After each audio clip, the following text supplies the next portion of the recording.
I thought Alcatraz was meant to be unbreakable, impenetrable, unescapable. Like, I thought that, if you did something horrible enough to get sent to Alcatraz, there was just no way you were ever seeing, the free world again. You were done for. But turns out that, 3 dudes escaped. I don't know how they did it. I mean, because Alcatraz is literally a prison on an island, right? Like miles and miles and miles away from, the coast of like civilization essentially. So how on earth, like there's loads of guards as well, people keeping watch. How did they escape? Could 3 men really vanish from the inescapable prison by rowing out on a homemade boat? What? On a foggy June night in 1962, It was on a little boat.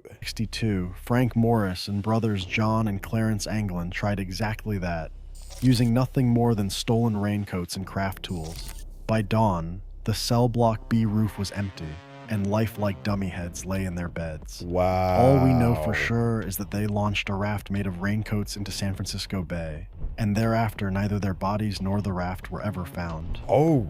What happened to the daring escapees? Did they reach freedom, or did the bay swallow them forever? The answers remain one of the greatest mysteries of the 20th century. Alcatraz Island was the ultimate supermax prison of the 20th century. Rebuilt in 1934 to house only the worst of the worst, it stood in the middle of San Francisco Bay, surrounded by cold, shark-infested currents and fog. Wow, there were sharks in there. How far is it from here? This looks like the closest part to Alcatraz. How many miles away is this? Tough iron bars and around-the-clock patrols made escape seem near impossible. For 29 years, Alcatraz housed notorious criminals like Al Capone, George Machine Gun Kelly, and Robert the Birdman Stroud. In total, 36 men attempted 14 escapes from Alcatraz, and all but a handful were caught or drowned.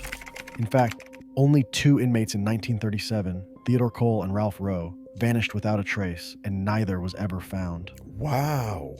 Enter Frankly So multiple people have escaped then. Morris. A career bank robber and burglary specialist with a reputation for high intelligence, Morris arrived at Alcatraz in January 1960. He had already made repeated escape attempts at other prisons, and guards knew he was a flight risk. Soon he met John and Clarence Anglin, a pair of brothers also convicted of armed bank robbery, who arrived in 1960 and 1961 respectively. The 3 inmates were placed in neighboring cells in Cell Block B, and all 3 had histories of trying to break out of lesser jails. They quickly decided to join forces. An industrious inmate named Alan West in an adjacent cell even helped them, forming a group of 4 plotters.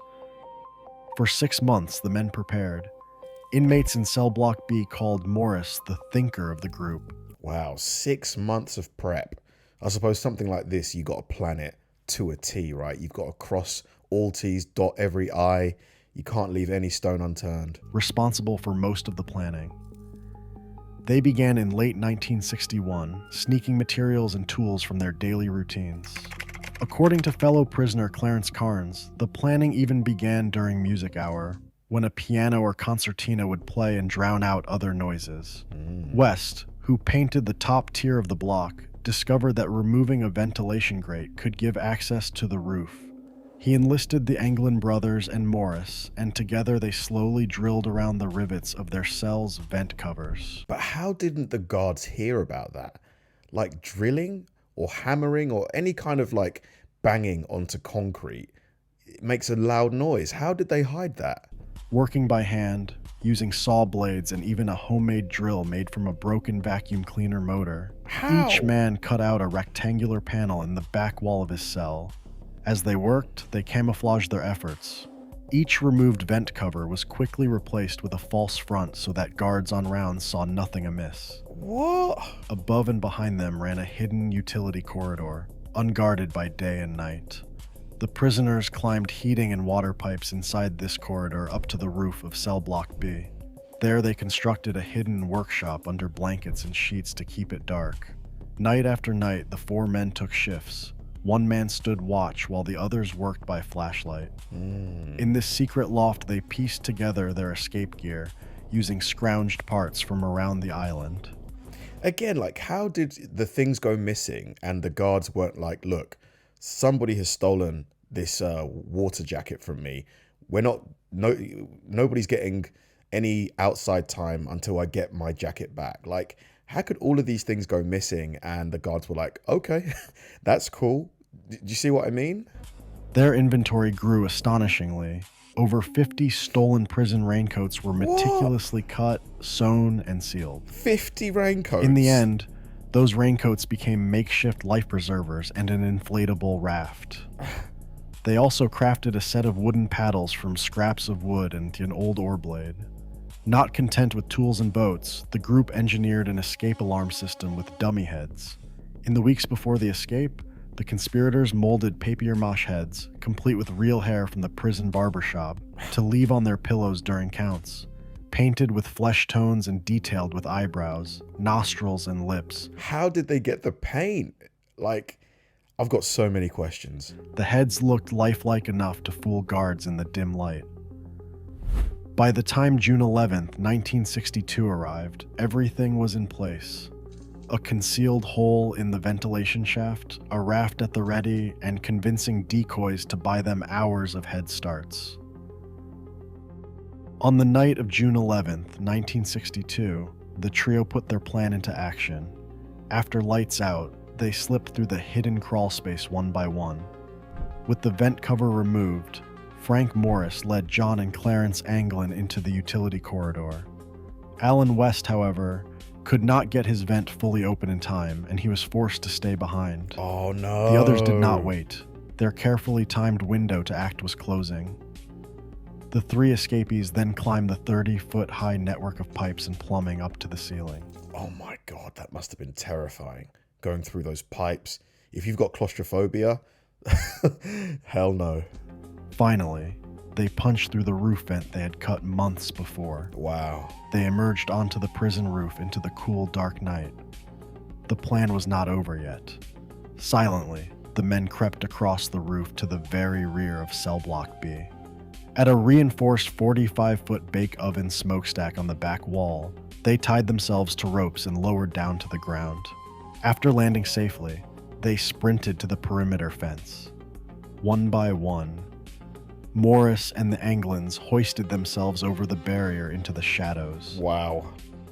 The homemade dummy heads left behind fooled the guards. By early morning on June 12th, routine bed checks found the men missing. And Wow, so they'd had like a good 8 hours at least head start, right? Let's assume that maybe they left at about midnight or something like that, and head count is about 7 a.m., so they had like a 7-hour head start.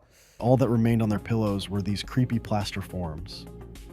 That discovery launched one of the largest manhunts ever. In daylight, across San Francisco Bay, helicopters and police boats spread out. Meanwhile, the escapees had reached the island's northeast shore carrying their stolen kit. Wow. Their only vehicle of escape was the inflatable raft moored at the water's edge. An FBI investigator later reported that the raft began to fill very slowly. Frank Morris, John Anglin, and Clarence Anglin gingerly pushed their patched raincoat boat into the chilly bay and climbed aboard. Once afloat, they attached the wooden paddles they had built and began rowing into the night. Unreal. You bet their hearts must have been that whole time they were rowing, they must have been thinking, please, nobody catch us right now. The currents in San Francisco Bay are notoriously strong and unpredictable, and the men knew their goal was Angel Island, just over a mile to the north, where they could steal a car and disappear into Marin County. But as Morris later conceded, even this well-laid plan was fraught with danger. What happened next remains uncertain. No one alive saw the raft again. Did the Anglin's Florida rafter instincts carry them through the straight north of Angel Island? Or did Morris lead them east toward Marin? The darkness and fog swallowed their trail. All that night, radio silence. By sunrise, only mysteries floated where men should have been. By dawn of June 12th, Alcatraz was in chaos. Guards found 3 empty bunks with dummy heads beside them. The entire island was on lockdown as word raced out. U.S. Marshals and FBI agents mobilized. In San Francisco, Coast Guard personnel were ordered to patrol the bay, and harbor operators were alerted. The Federal Bureau of Prisons and other law enforcement agencies set up roadblocks along the bay's shorelines, and they interviewed relatives of the escapees for possible sightings. The search effort literally turned up pieces of the plan. Over the next 48 hours, investigators found debris that confirmed what had happened. Scraps of rubber and wood, remnants of the stolen raincoat life jackets, and the raft. A homemade wooden paddle washed up on nearby Angel Island. Its blade was identically cut and fastened with brass bolts, just like the one still stored in Alcatraz. But would they have enough time? So let's say it took them, this is just a ballpark, right? Let's say it took them 2 to 3 hours to reach the shore, right, from Alcatraz. Then they would have another, let's say, 3 hours to get as far inland as possible. Like, is that enough time to get far enough before word gets out and the authorities start to hunt them down? Like, is that enough time? Or do they hunker down somewhere and wait for it to blow over? Obviously, you or I would hate to be in this situation, but I would imagine moving constantly is the best course of action here, right? You cannot stay in one place for too long. A battered life vest made of sewn-together raincoat fabric drifted ashore at Cronkite Beach, south of Sausalito. Rubber inner tube fragments, pieces of a salvaged canvas bag, and 2 packets of waterproof letters were recovered around the bay. Each discovery fed hope and confusion. The raft and men seemed to have come this far, but then vanished without a trace. Within days, the pattern was clear. Marine currents had carried parts of the raft toward Angel Island and Marin shores, proving the trio at least made it off the island. On June 13th, the San Francisco Chronicle ran the headline, "Inmates vanish, no trace in bay." Wow. But despite intensive hunts, none of the fugitives was found. No stolen car was reported. Local fishermen and campers reported only scare stories. In the absence of bodies or suspects, officials could only speculate. Alan West, left behind in his cell, helped the investigation. He told guards and agents exactly what he knew of their plan. Wow, he helped the investigation. Probably in exchange for maybe reduced time, certain privileges. Because why else would he give up that information so easily? How the men drilled their vents, built the raft, and sneaked out. But his testimony could not reveal the ultimate fate of his comrades. It only confirmed that Frank Morris did reach the water. The official response sharpened. The FBI set the breakout's first national wanted notices. Agents scoured every clue, hunting for any lead on surviving suspects. Yet even as months passed, the only thing they found were more leads to chase. As FBI agent Don Eberle later admitted, "I felt that they didn't make it, but I thought we'd find a body." No body turned up. By late 1962, even local divers and sonar scans of the bay uncovered nothing. The 3 men had seemingly dissolved into the fog. In the years that followed, every theory was aired. Man, what do you think happened to him? I reckon they made it, I think they made it.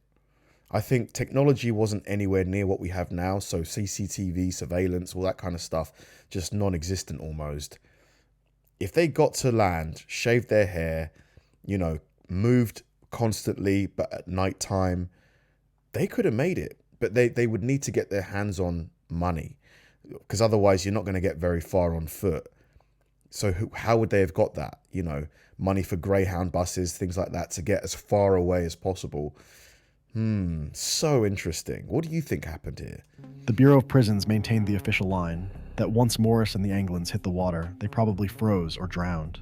By 1979, after 17 years of investigation, the FBI quietly closed its case, concluding that the odds of survival were against the escapees. The Marshal Service inherited the file and kept their names on the most wanted list, technically still fugitives until 2026, but they had no hard evidence to go on. Yet for the public, the legend only grew. The story inspired books and movies, and was immortalized on screen by Clint Eastwood's 1979 film Escape from Alcatraz. Over the decades, investigators and enthusiasts have never let the mystery die. In 2016, Dutch scientists used a scaled model of San Francisco Bay to simulate the currents of June 1962.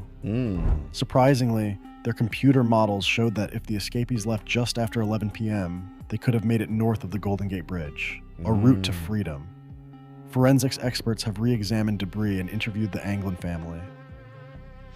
In 2017, the Anglin nephews surfaced with a photo allegedly showing John and Clarence alive years after the break. No way. No way. They also produced a purported letter dated 2013, signed John Anglin, saying we all made it that night, but But why would they keep their real names? I don't know about that. I don't know if this is real. Is that real? Like, surely you would not keep your original name after busting out of Alcatraz. There's no way. You'd change it. That would be like the first thing you did. barely. The FBI analyzed that letter and its DNA, but found nothing conclusive. The prison itself shut down just a year after the escape in 1963, largely for economic reasons. Its legacy was too expensive to maintain. The site had no fresh water and required millions to operate. Today, Alcatraz is a national park and museum, visited by over 1 million tourists a year. Wow. Visitors can see Morris's cell, the hidden crawl space, and the vent grate he enlarged. Yet the greatest attraction remains the question mark. What really happened on that night? Despite the passage of time, the escape of Morris and the Anglins has never been officially solved. The final report by the FBI simply states that they likely drowned and their bodies were swept out to sea. But the raincoat raft and dummy heads remain powerful symbols of one man's audacity. The legend continues to fascinate true crime fans and amateur sleuths alike, ensuring this story stays alive long after the men themselves. Alcatraz's most daring escape still floats in mystery. Oh my God. Did Frank Morris and the Anglin brothers become legends on land or victims of the bay? We may never know for sure. If you enjoyed Unravel, My God, I'm so curious now. For some reason, I just have the feeling that they made it. I don't know why, but I just feel like they made it. They made that trip. You know, they probably would have, because they spent 6 months planning it, right? They would have taken into account the current, surely. They would have been prepared to deal with it. And obviously, you know, knowing that this was their only chance at gaining their freedom, you know, that cold temperature, I don't know if that would be enough to stop them, unless the current was just so strong that maybe they were swept overboard and they couldn't get back to the raft. I suspect they made it. I think they did. I think they did. I'd love to hear what you guys think though. Thanks for watching, guys. If you enjoyed this video, I'm going to link a very similar one below and I will see you there.